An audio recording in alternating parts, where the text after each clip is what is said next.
The only de-brainwashing station, and I'm in the house with Sister Mervelee Myers, and she have a lot to say. We're gonna listen to her story. Sister Mervelee, welcome to Galaxy. Thank you. Tell me about yourself. Well, my name is Mervelee Myers. I am Jamaican, came to the United Kingdom June 1992. I lived in Lambeth from 1992 until 2000, when I moved to Southwark. I've been living in this vicinity of Bermondsey from 2000 to date.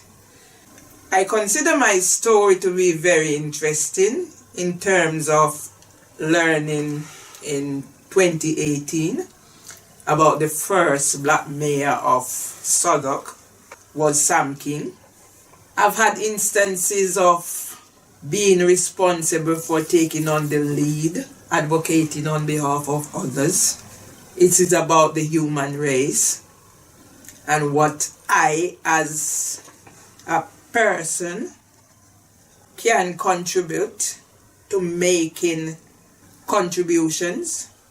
I consider myself an expert or authority on subjects from cradle to grave. And I'll have to bring into the equation the fact that my husband will be celebrating his 100th birthday on International Women's Day, the 8th of March, 2023. And also bringing in what communities are about in terms of my husband has lived in Southwark and the local environments since he came to the United Kingdom from Jamaica in 1956. That was before I was born. So that's me in a nutshell. Give the listener your reasoning for doing this interview. My reason for doing this interview is many and varied. And it is primarily based around the fact of what is happening to me and my husband in particular after the death of my mother. In June 2014, I lost my mother, and from thence, things has just escalated out of control. 2014 is a pivotal year for me. My husband and I got married that year. I was in Jamaica 2 times. Once to attend my youngest son's wedding, and then I went back to bury my mother. It was during the time that I was in Jamaica for my son's wedding that I actually heard my mom's story.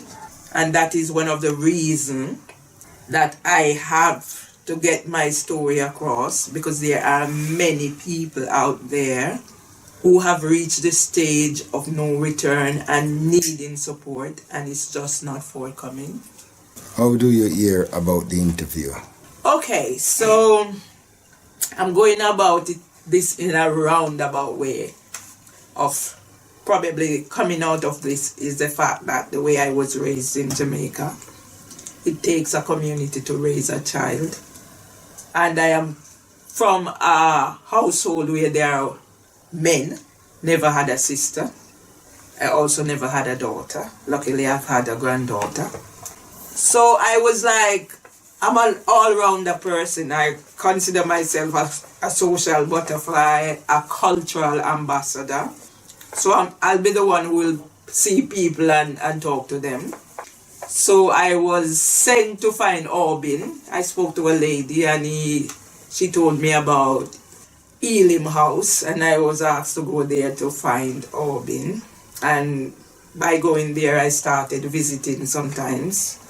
You know, got involved with the activities, especially Mr. Port. I remember him, I always go and play dominoes with him. And then they were having the Jamaica 60th Independence celebration. And by the way, My eldest grandson was born on the 6th of August, so I actually participated in the activity. So I read some of my poems. So it was on that particular day I went there. I'd seen Marcia before. We never really had a conversation more than hello, you know, the usual Jamaican thing. And then I got there the day I was dressed in my national costume, and Marcia said to me, "Do you know Bird Legs?" And I said, "No, who is Bird Legs?" So she gave me one of the flyers. I done my thing. It was well received. And I took the flyer home. I called Bird Legs the next day, and he directed me where to come. And I must say that is how I got to know other people. Some right here and around the place. And I met the interviewer right here in the temple at Rastafari, Bird Legs and Brains. So yes. What do you expect to get from this interview? Well, as I said before, my struggle has started after the death of my mother, and I've exhausted every legal fraternity and systems.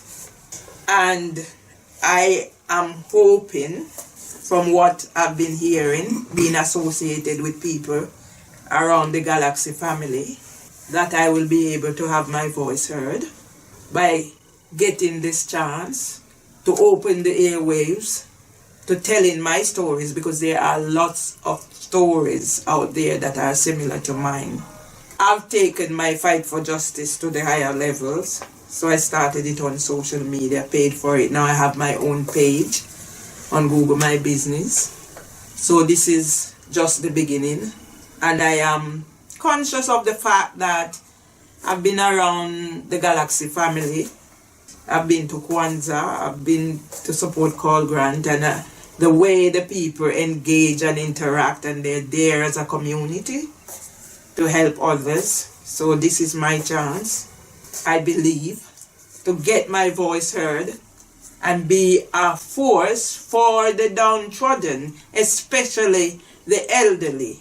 Because I'm telling you, I know for a fact, we are not giving the elderly what they are supposed to be getting. And I use my husband as an example because he's traumatized these past 8 years. Who do you want to hear your story and why? Right, so I want everybody to hear my story. Yeah? Man have rights, woman have rights, children have rights. But some of these are just words. Yeah? And they use their own policies and procedures to take away our voices. So I want everybody, yellow, black, white, pink, purple, young, old, because we have to lay the foundations and we have to create the legacies. And one of my favorite quotes is Nelson Mandela: "The purpose of freedom is to create for others." Why should we help you to highlight your story? I think by highlighting my stories, this will give others, because I know for a fact there are others out there in workplaces, in toxic environments, and they're too scared to come out and speak.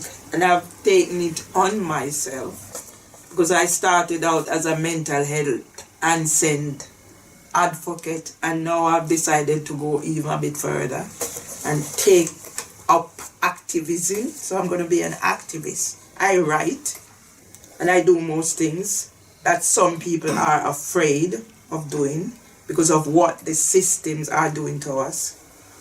Yeah, I've been broke, I've been bended, but I'm not broken yet. And I hope I will not be broken. So getting the platform to tell my story through Galaxy, and I'm sure if Galaxy picks up my story, then others will be on board, because Galaxy is not just about a single community, it's global.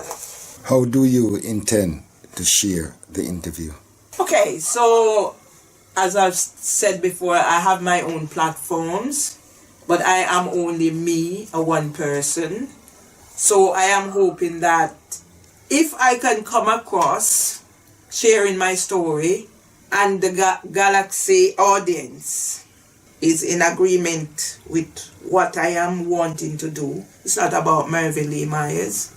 It's about the oppressed. It's about the elderly who are not getting the care. It's about the children with special educational needs. And with my expertise, I've studied at the Open University, I can be a force to help others get the support they need. So I want to be a voice for the voiceless and not to be made vulnerable victims, because that's what this society is doing to us. What is the impact of your experience of systematically discrimination? How long do you have? But I'm gonna put it in tied up in a nutshell, because this is the second time that I've experienced this form of systematic discrimination. The first time it happened after the death of my brother. My brother was like 56. 3 months my brother was gone. I had the first nervous breakdown then, and then it happened again. Well, I lost my job, everything. I had to start all over from the bottom, work myself up. And then after the death of my mother, it happened again. When my brother died, I didn't have social media, so I didn't have that platform to share my stories. But ever since I joined social media after coming back from Jamaica 2009, I've been putting things out there. Some of my publication has been used on other platforms, but yet they're using my intellectual properties, images, and other things have been taken over. And now basically some of these are being used against me. So people probably put in complaints, and that's what's been happening to me, because I have even the police coming to my house on allegations or whatever. I was even beaten once in my own home, taken out half naked to the Wallwood police station. So it's just a long story. So I'm just like trying to wrap it up. I publish. I have my YouTube. I have my WordPress. I have Google My Business. I've just joined TikTok. So already my stories are out there. I'm getting like 80,000 views on one of my Google Maps because I use different emails, and I'm getting 60,000 views. So already my stories out there. So I just need other platforms that are bigger than me to be able to do whatever needs to be done to get my story across to other people.